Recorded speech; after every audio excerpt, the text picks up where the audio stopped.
This is Duke University.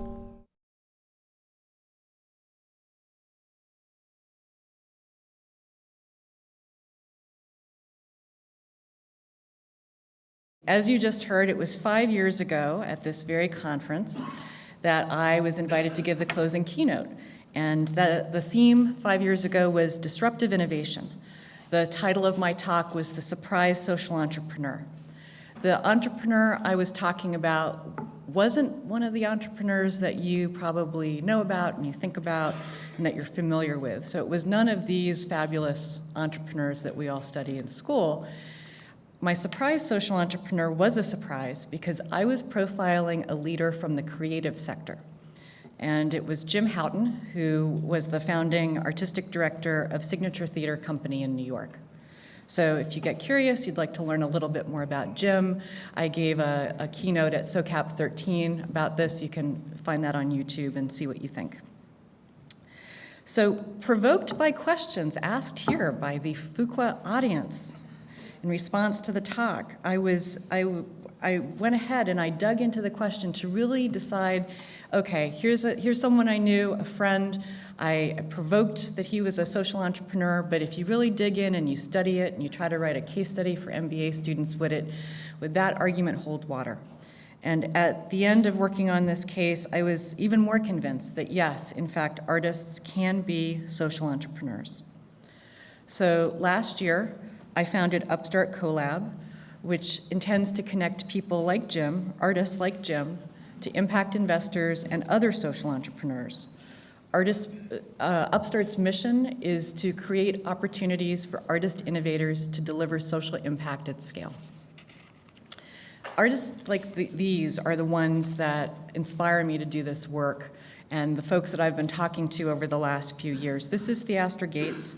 He's a visual artist and a performer. He is remaking the South Side of Chicago, and he's using art as a driver of community development. Dave Johnson is the poet in residence in the New York City Probation Office.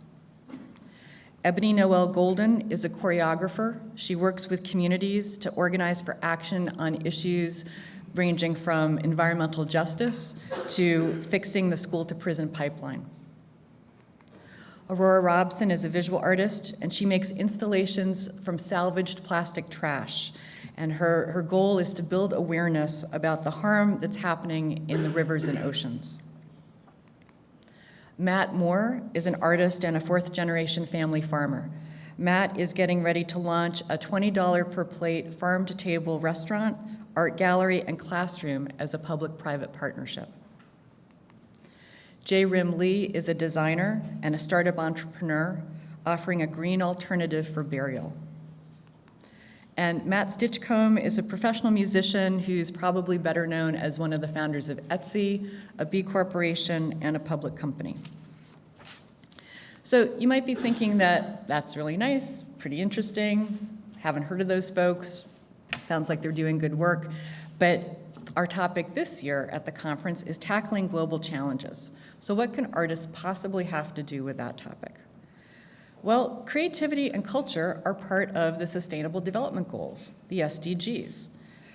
These are the goals set by the United Nations to end poverty, protect the planet, and ensure prosperity for all over the next 15 years. And so what that means is a lot of very, very smart people believe that the power of culture, creativity, and innovation are crucial to tackle global challenges. And let's see how that might happen. So for goal number 4, around quality education, there is a target. In order to reach that goal, we need to ensure that all learners acquire an appreciation of cultural diversity and of culture's contribution to sustainable development. Goal number 8 is about economic growth, employment, and decent work for all. And there's a target to reach that goal to promote development-oriented policies that support decent job creation, entrepreneurship, creativity, and innovation. So that sounds a lot like promoting quality jobs, which is something that you might have read about in a recent report by Pacific Community Ventures Insights Group.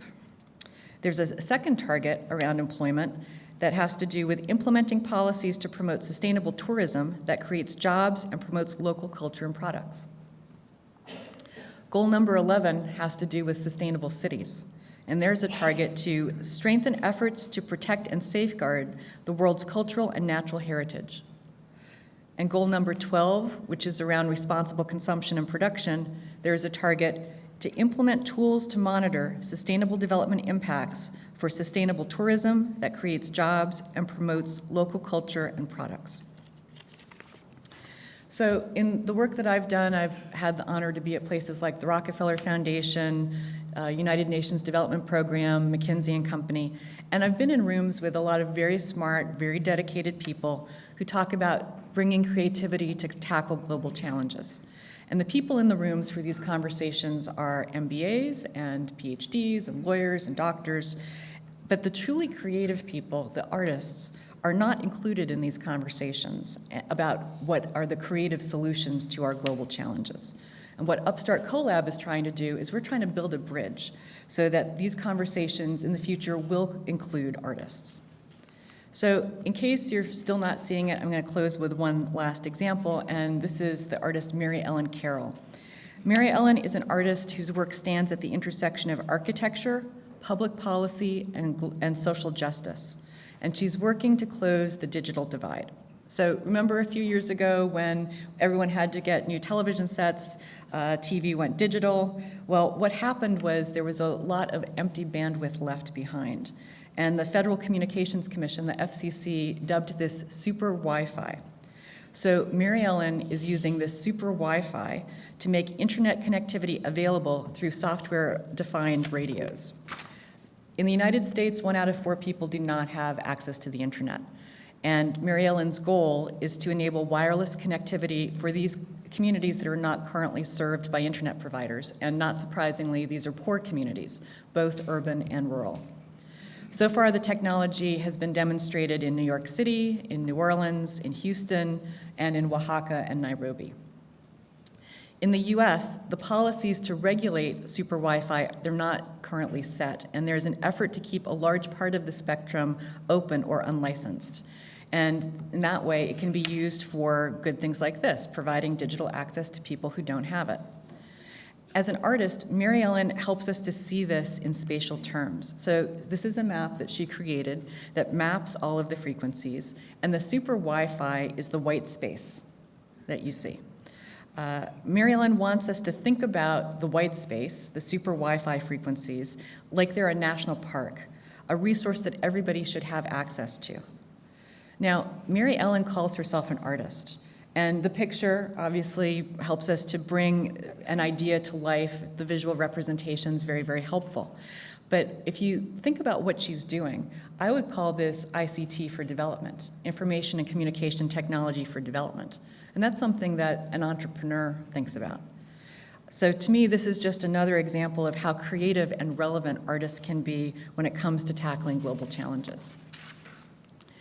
I recently had a chance to watch Jean Case's TEDx talk, and I'm hoping that later on today she'll be talking about some of these same ideas. What Jean Case was explaining is that we need more diversity among entrepreneurs, and I couldn't agree with that more. Because creative solutions come from creative people.